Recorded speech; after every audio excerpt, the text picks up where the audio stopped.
Quando falamos em ciência da cruz, devemos entender que não se trata de uma ciência no sentido comum da palavra, nem somente de uma teoria ou um simples sistema de asserções verdadeiras.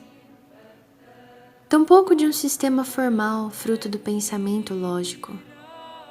Ela é, isto sim, uma verdade já aceita, uma teologia da cruz, verdade viva, real e eficaz, comparável a uma semente que, quando lançada na alma, deita raízes, dando-lhe características especiais e determinando-lhe a conduta.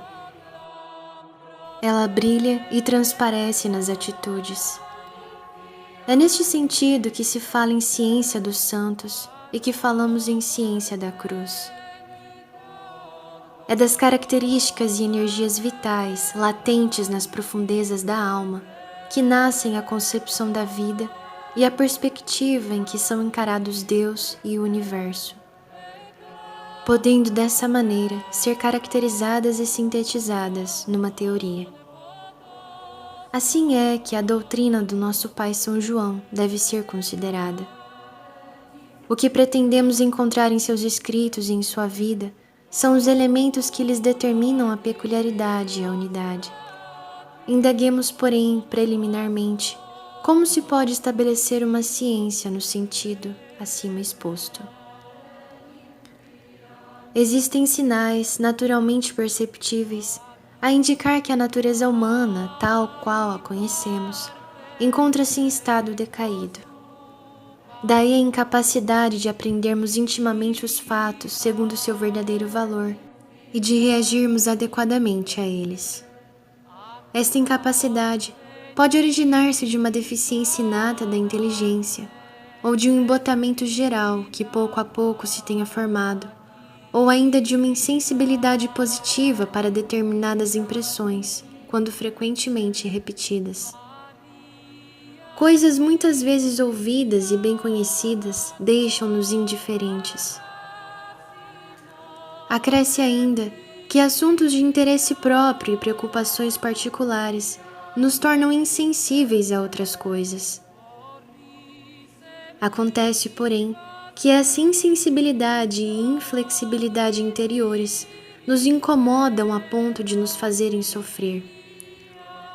A teoria de que aqui se trata de uma lei psicológica pouco nos alivia. Sentimos-nos, por outro lado, felizes ao perceber que ainda somos capazes de experimentar alegrias profundas e verdadeiras. Mesmo a dor profunda e autêntica se nos afigura uma graça comparada ao entorpecimento da sensibilidade. Sobretudo no campo religioso, torpeza e insensibilidade são dolorosamente sentidas. Muitos fiéis sentem-se deprimidos ao notarem que os fatos do plano da salvação não os impressionam mais, nem lhes servem como deveriam, de norma e fonte de energia para a vida. O exemplo dado pelos santos lhes mostra o que deveria acontecer. Quando de fato se crê, as verdades da fé e as obras maravilhosas de Deus tornam-se conteúdo da vida, a ponto de as demais coisas perderem importância ou receberem também a marca desse conteúdo. É a isto que chamamos objetividade dos santos, expressão que designa a receptividade interna e primária da alma, renascida pelo Espírito Santo. Tudo quanto se aproximar dessa alma será apropriadamente captado com profunda sensibilidade. Nela existe uma energia livre, por um lado, de falsas inibições e empecilhos, e dotada por outro de sutileza, vitalidade e impressionabilidade suficientes para lhe permitirem ser fácil e prazerosamente plasmada e dirigida por aquilo que acolher. As energias da alma, ao se aproximarem nessas condições das verdades da fé, chegam à ciência dos santos. E o mistério da cruz, ao tornar-se forma interior, converte-se em ciência da cruz. Essa objetividade dos santos tem certa semelhança com a objetividade da criança, que recebe as impressões e a elas corresponde com todo o vigor e naturalidade espontâneos. A reação de resposta, entretanto, não é sempre ditada pela razão. Para tanto, faltam à criança o amadurecimento e o entendimento necessários. E ainda que o entendimento se lhe abrisse, não faltariam erros e enganos de natureza interna e externa que lhe perturbam a inteligência. Tais enganos podem ser prevenidos pelas influências do ambiente. A alma infantil é eterna, delicada, modelável, e o que a penetra poderá se fixar definitivamente, determinando-lhe o rumo da vida. Tudo depende da maneira pela qual os fatos da história da salvação são levados ao conhecimento da criança. Se o forem de modo adequado, então é possível que estejam lançados os fundamentos para uma vida de santidade. Existem almas precocemente escolhidas pela graça de Deus, que reúnem em si a objetividade dos santos e o realismo da alma infantil. No caso de São João da Cruz, deve ser levada em conta uma terceira circunstância. Ele foi um artista por natureza. Entre os vários ofícios e artes que experimentou quando rapaz, figuram os de entalhador de madeira e pintor. Sentia a necessidade de traduzir em canções o que lhe ocorria na alma. Seus escritos místicos são, pois, interpretações posteriores de suas concepções poéticas. Portanto, devemos levar em consideração a sua objetividade própria de artista.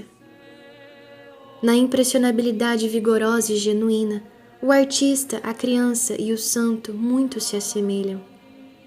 Mas, ao contrário da santa objetividade, trata-se de uma impressionabilidade que vê o mundo à luz de determinada categoria de valores, facilmente em prejuízo de outras.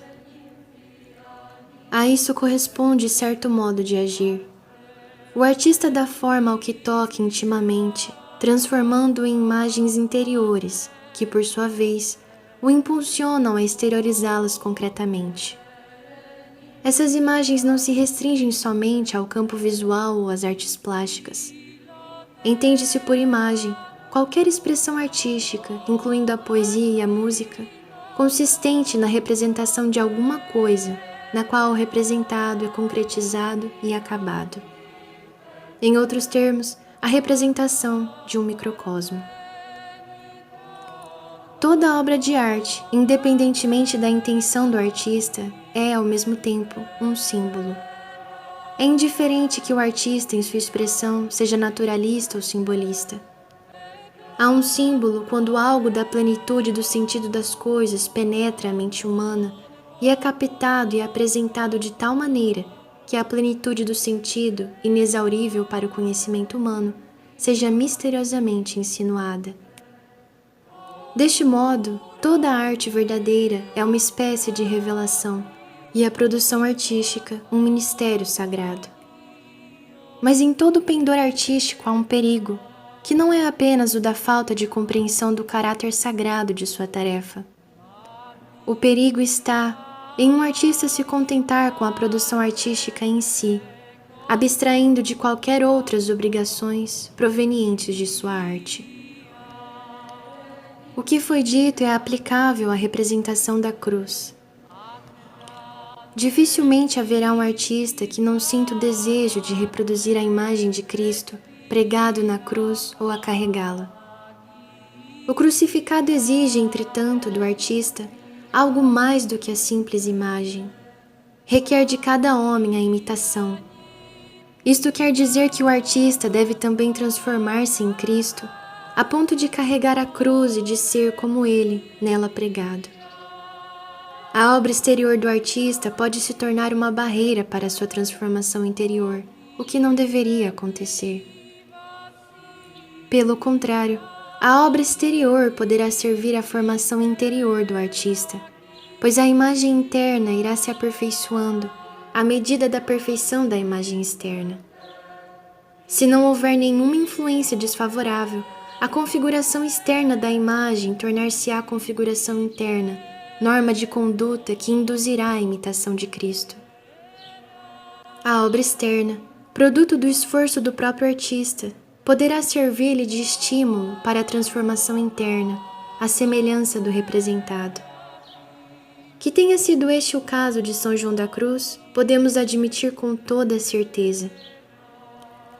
Nele, a objetividade própria da criança, do artista e do santo uniram-se para preparar as condições favoráveis à mensagem da cruz, que se transformaria em ciência da cruz.